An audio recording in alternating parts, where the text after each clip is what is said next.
Hello, I'm Amy. Welcome to the Museum of the History of Science. Instruments from some of the most important scientific breakthroughs of the modern era are here. The museum has an unrivaled collection of scientific artifacts, and there are incredible objects wherever you look. This device was used by the Italian inventor Guglielmo Marconi to illustrate how radio waves work. Whenever he pushed a button, a bell would ring on the other side of the room. This was the first step towards the invention of the radio, which began the age of the mass media.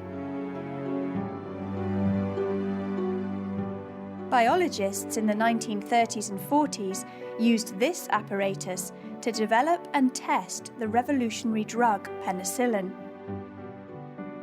It was wartime, so they had to be innovative and even improvised with biscuit tins.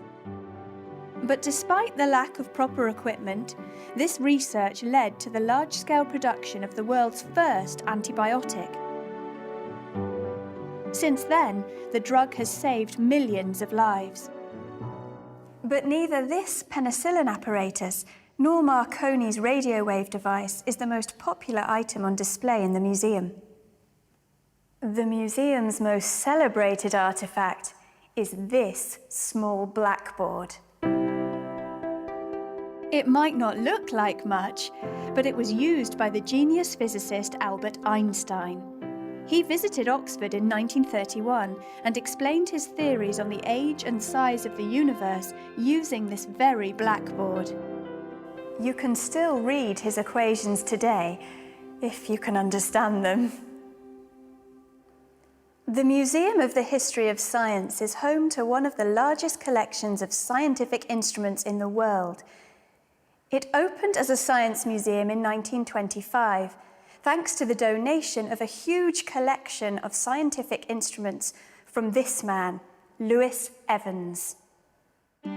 Evans was a paper manufacturer, but always had a keen interest in science, even as a child. He didn't do well at school, and contemporaries reported that he could not spell, but liked blowing himself up with chemicals. As an adult, he travelled around the world, collecting artefacts from the worlds of mathematics, astronomy, and navigation. He was particularly famous for his outstanding collection of astrolabes. These are historical instruments that predict the positions of the sun, moon, and stars. They were used by philosophers, navigators, and astronomers for centuries. They were a central tool of science in ancient Greece and Rome, and had a huge influence on the Islamic Golden Age and the European Renaissance. Evans also collected sundials, ancient devices for telling the time, and quadrants, instruments used for measuring angles. Today, Evans's items are still central to the museum's exhibition, but over the last 90 years, the collection has grown.